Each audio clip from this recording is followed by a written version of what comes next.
So I'm doing this off my iPad, but I didn't want to print it, so, okay. Oh my god, this is not working. Okay, can everyone hear me? Yes. Okay, cool. So what I want to talk about today is the beginning step of achieving complete internal balance. I spent about the past year and a half of my life trying to master this internal balance. And it's been hard, okay? I'm nowhere near it, but I've completed what I think to be the first step of the process, and that is a deep understanding of the divine polarity of life. So first off, what I mean by internal balance is the solid interconnectedness between your mind, your body, and your soul. Because when those three things are synchronized, I promise you, life just feels so much easier. I can't explain why, because I'd be here for like an hour, but it just is so much easier. Okay, so what gets in the way of achieving this internal peace is not understanding the polarity of life. So when it comes to these polar energies, like positive and negative, calm and chaos, good and bad, yin and yang, we've somehow concluded that in order to have the positive, the calm, and the good, that there has to be an absence of the negative, the chaos, and the bad. Yet one cannot exist without the other. Just like a magnet or a coin, each side is a different aspect of the same system.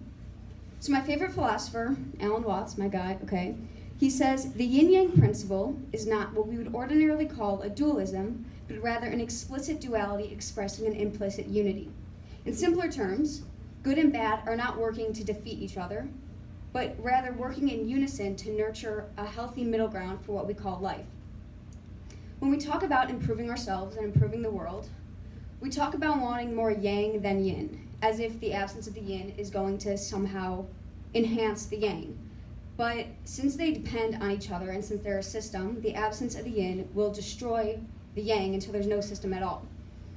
Every one of us experiences terrible things. That's just the way it goes, okay?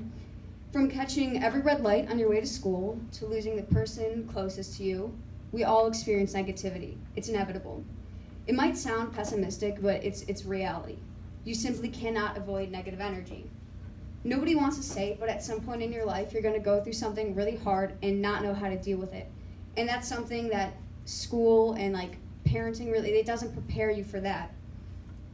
It's vital to understand that the negative experiences in your life that you deem a phenomenon is normal. It's completely normal.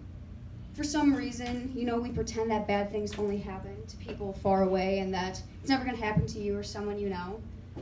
But that kind of thinking is toxic, because then when it does, you're like, oh my god, I don't know what to do. And then that's just, it spirals, okay? So, yeah, for those of you who know me know that I recently went through something really difficult, and it was hard. And for a while, it was crippling. I didn't know how to deal with anything, because nobody prepared me for that.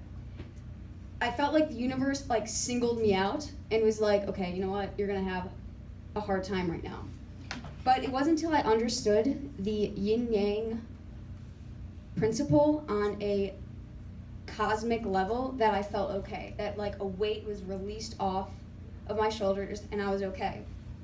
It taught me that there's no predetermined sequential order to life, and that there's always going to be chaos wherever there's calm. So you just have to embrace it, because that's the way life goes. So fighting it and resisting the negativity is just going to make it harder for yourself. And in doing all this, in really embracing the yin-yang principle, your life's going to be so much easier. And that in itself is the right step towards internal balance. Okay, so now I just want to thank some people. And so to my mom, my dad, Shelly, Sean, my sister, Elliot, Valentina, and Adam, you guys are the best family anyone could ever have. You guys have never tried to clip my wings. You guys have always just let me be free and let me be who I am. And that's all I can ever want.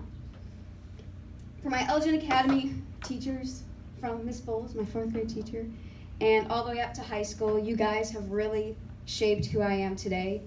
Without you guys, I'd be completely different. And I'm really happy with who I am, and that is because of you guys.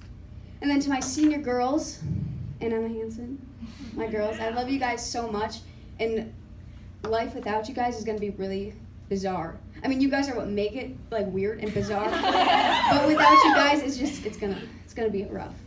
Okay, thank you.